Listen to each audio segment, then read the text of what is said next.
আমাদের যে ভিজিটের মূল লক্ষ্য যেটা, যে বাংলাদেশের সাথে মালয়েশিয়ার যে সম্পর্ক, আমরা দুই দেশই চাচ্ছে যে নতুন উচ্চতায় নিয়ে যেতে, এবং আমরা মনে করি যে আজকে সেটার আমরা এটার দেখেছি, যে মানে আজকে যে টক্সটা হচ্ছে খুবই বলবো যে এটা খুবই সাকসেসফুল টক্স, ফ্রুটফুল টক্স, এবং এর ফলে বাংলাদেশ এবং মালয়েশিয়ার মধ্যে সামনে যে সম্পর্ক আরও নতুন উচ্চতায় উঠবে।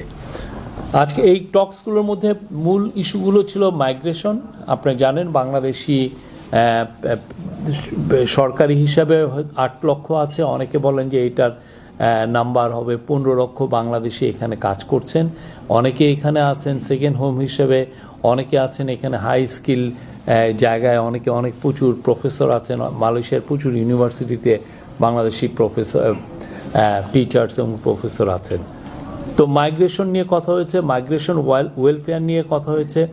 আসিয়ানে আমরা সেক্টরাল ডায়ালগ পার্টনার হতে চাই, সেই বিষয়ে কথা হয়েছে। তারপরে আমাদের সাথে মালয়েশিয়ার যে একটা ট্রেড, আপনি জানেন ট্রেডের যে ইমব্যালেন্স আছে, সেইটা ট্রেড ইমব্যালেন্স কীভাবে দূর করা যায়, এবং সেই অনুযায়ী এই যে কাজগুলো আমরা যাতে মালয়েশিয়ার মার্কেট অ্যাক্সেস পাই, সেগুলো অনেকগুলো প্রোডাক্ট যেগুলো আমরা বিদেশে যেগুলো এক্সপোর্ট করি সেটার মার্কেট এখানে অ্যাক্সেস পাওয়ার জন্য কথাবার্তা হয়েছে। ট্রেডের ক্ষেত্রে একটা ইম্পর্টেন্ট একটা ডিসিশন এসছে যে আমাদের দুই দেশ খুব দ্রুত ফ্রি ট্রেড এগ্রিমেন্টের নেগোসিয়েশনটা শুরু করবে। ব্লু ইকোনমি কথা হয়েছে। আমাদের ইন্টারিম গভর্নমেন্টের একটা বড় একটা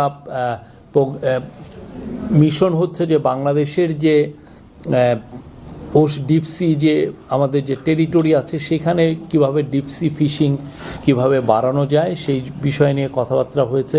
চিটাং পোর্টের আমরা চাচ্ছি যে চিটাং পোর্টকে খুব ওয়ার্ল্ডের নাম করা প্রতিষ্ঠানের যে এসে যাতে ম্যানেজ করে তাদের সাথে কথা বলা। এশিয়া আলোকে চিটাং পোর্টে তাদের ইনভেস্টমেন্ট নিয়ে কথা হয়েছে। তারপরে এডুকেশন নিয়ে কথা হয়েছে। আমাদের প্রচুর ছেলে, একটা হিসাবে দেখা যায় যে 10,000-এর মতো ছেলে বাংলাদেশি এখানে পড়ালেখা করছেন।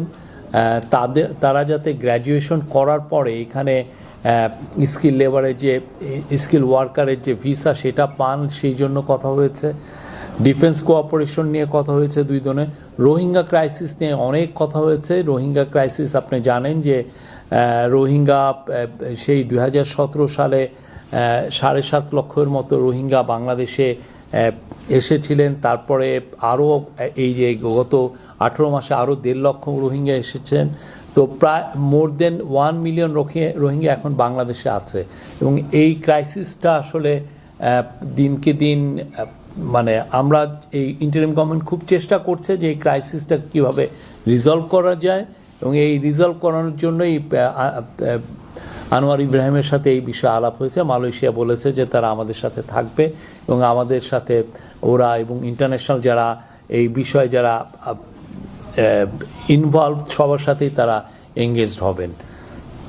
আর হালাল ইকোসিস্টেম নিয়ে কথা হয়েছে। আপনি জানেন মালয়েশিয়ায় অনেকগুলো 14টার মতো হালাল ইন্ডাস্ট্রিয়াল পার্ক আছে, যেখানে ওরা হালাল ফুড তৈরি করে, হালাল কসমেটিক্স তৈরি করে। তো এই 14টা ইন্ডাস্ট্রিয়াল পার্ক, এরকম পার্ক যাতে বাংলাদেশে আমরা করতে পারি সেটা নিয়েও কথাবার্তা হয়েছে, এবং ওদের সাথে খুব আমরা বলবো যে খুবই ফ্রুটফুল একটা ডিসকাশন হয়েছে। বাংলাদেশ ওয়ার্ল্ডের 3য় বৃহত্তম মুসলিম মেজরিটি নেশন হওয়ার সত্ত্বেও বাংলাদেশের হালাল ইকোনমিটা সেভাবে টেক অফ করেনি।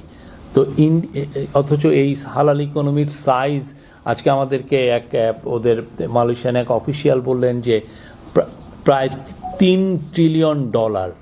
তো এই $3 ট্রিলিয়ন আমরা কিভাবে এই মার্কেটটাকে কিভাবে এক্সপ্লোর করতে পারি, এবং সেক্ষেত্রে বাংলাদেশের প্রতিষ্ঠানগুলো যারা হালাল পণ্য উৎপাদন করবেন বা রপ্তানি করবেন তাদের সার্টিফিকেশনটা কিভাবে হবে, কিভাবে তারা ফ্যাক্টরিগুলোকে মানে হালাল সম্মত করবেন, সেগুলো নিয়ে খুব ভালো ডিসকাশন হয়েছে। এই ছিল আজকে মানে অফিসিয়াল ডিসকাশনের বিষয়। এছাড়া পরবর্তীতে এসে আপনারা জানেন যে আমাদের তরফ থেকে একটা বিজনেস ফোরামের মিটিং হয়েছে, সেখানে মালয়েশিয়ান যত বড় বড় বিজনেসম্যান তাদেরকে ইনভাইট করা হয়েছিল। সেই কনফারেন্সে প্রফেসর ইউনুস, আমাদের যিনি বিডার এক্সিকিউটিভ চেয়ারম্যান আশিক চৌধুরী এবং রবি এক্সিয়াটার, যেটা প্যারেন্ট কোম্পানি এক্সিয়াটা বেরহাত, এইটার গ্রুপ সিইও বিবেক সুদ কথা বলেছেন।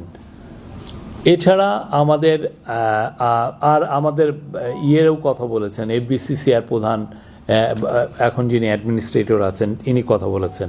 এছাড়া 3টা মিটিং হয়েছে, 3টা মেজর মিটিং। একটা হচ্ছে রবি এক্সিয়াটার বেরহার্ডের যিনি চেয়ারম্যান এবং ওদের গ্রুপ সিইও, উনি এসেছিলেন আমাদের চিফ অ্যাডভাইজারের সাথে কথা বলতে। খাজানা, আপনি জানেন খাজানা হচ্ছে মালয়েশিয়ান গভর্নমেন্টের ওদের সভারেন ফান্ড, যেটা ওদের গভর্নমেন্টের একটা খুব পাওয়ারফুল একটা ফান্ড। তাদের চিফ এক্সিকিউটিভ এসেছিলেন, তাদের সাথে কথা হয়েছে। এবং মালয়েশিয়ার যে হালাল ইকোসিস্টেম নিয়ে যারা কাজ করছেন, ওদের এইচডিসি এবং ওদের যিনি এই পুরো বিষয়টা যারা দেখছেন তাদের সিনিয়র অফিসিয়ালরা এসেছিলেন, সবার সাথে একটা খুবই ফ্রুটফুল মিটিং হয়েছে। প্রধান উপদেষ্টার এই সফরটা কতটা ফলপ্রসূ মনে করছেন?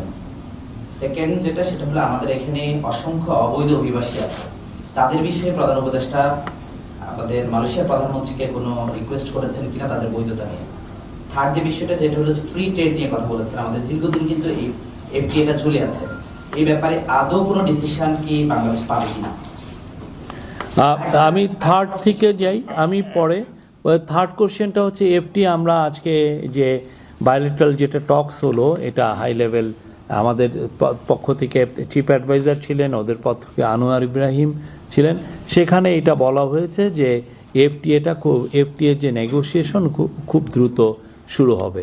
আর আপনার সেকেন্ড কোশ্চেনটা ছিল হলো প্রথমটা হলো কতটা ফলপ্রসূ। আমরা মনে করি এটা খুবই ফলপ্রসূ একটা সফর হয়েছে। আমাদের সাথে মালয়েশিয়ার যে সমস্ত বিষয়ে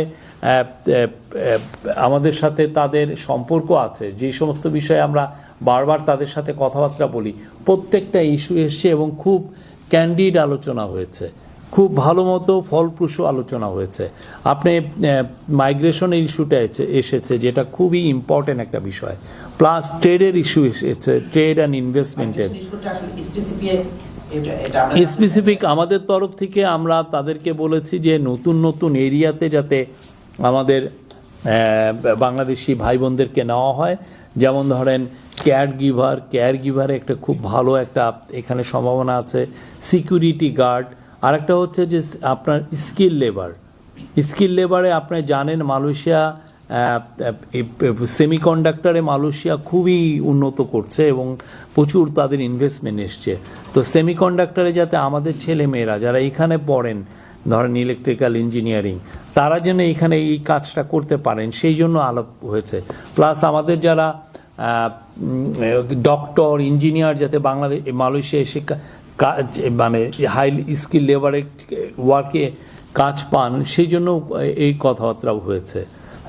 এবং ওরা 2টা বিষয় একদম স্পষ্ট জানিয়েছেন যে বাংলাদেশের লেবার ওয়েলফেয়ারের জন্য একটা হচ্ছে যে এখন থেকে বাংলাদেশি যে কোনো ভাই বোন যারা এখানে কাজ করছেন এবং যাদের ধরেন ইংরেজির উপরে দক্ষতা কম, তারা এখন থেকে বাংলায় তারা কমপ্লেন করতে পারবেন, যে কোনো বাংলা একটা কমপ্লেন করা। আর একটা হচ্ছে যে মালয়েশিয়ান ওয়ার্কারদেরকে যে সোশ্যাল সেফটি যেই দেওয়া হয়, প্যাকেজ দেওয়া হয়, ঠিক সেই জিনিসটা এখন বাংলাদেশি ওয়ার্কাররাও পাবেন। এই ওয়ার্কাররা কোন প্রক্রিয়া আসবে? আরো কি আপনাকে সিন্ডিকেটটা আজকে চূড়ান্ত করেছেন না নতুন কোন প্রক্রিয়া এইখানে পুরো বিষয়টা অনেক আলাপের বিষয় আছে, আলাপগুলো হচ্ছে, আমরা প্রচুর এইখানে আসা যাওয়া করছি। আমাদের ওভারসিজ এমপ্লয়মেন্ট যিনি দেখছেন উনি কয়েক দফা এখানে এসছেন। আমাদের অন্যান্য আমাদের স্পেশাল এনভয় লুৎফে সিদ্দিকী উনি কয়েক দফা এসছেন, তাদের সাথে আমাদের নিবিড় আলোচনা হচ্ছে। কিছু কিছু বিষয় আছে যে খুব এই বিষয়টা একদিনে সলভের বিষয় না, বাট আমি বলবো যে আমাদের সমস্ত সিরিয়াসনেস আছে এই প্রত্যেকটা বিষয় যাতে এটা রিজলভ করা যায়। তার মানে আমরা বুঝে নিতে পারি যে এখনো সিন্ডিকেটের অধীনেই আমাদের বাংলাদেশ থেকে লোক আসবে, বিষয়টা কি এরকম?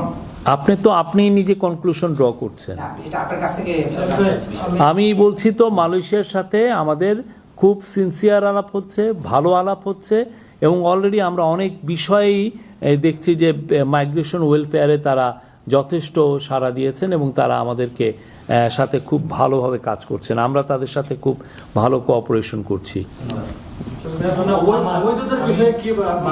অবৈধদের বিষয়ে আজকে এটা আমাদের ওভারসিজ এমপ্লয়মেন্টের অ্যাডভাইজার ডক্টর আসিফ নজরুল, উনি এই বিষয়ে আজকের মিটিংয়ে বলেছিলেন। এই বিষয়টা নিয়ে কথা হয়েছে আজকে একদম হাইয়েস্ট লেভেল মিটিংয়ে এই বিষয়টা কথা হয়েছে। এইটা নিয়ে বলা হয়েছে, এইটুক বলতে পারি, এটা নিয়ে বলা হয়েছে।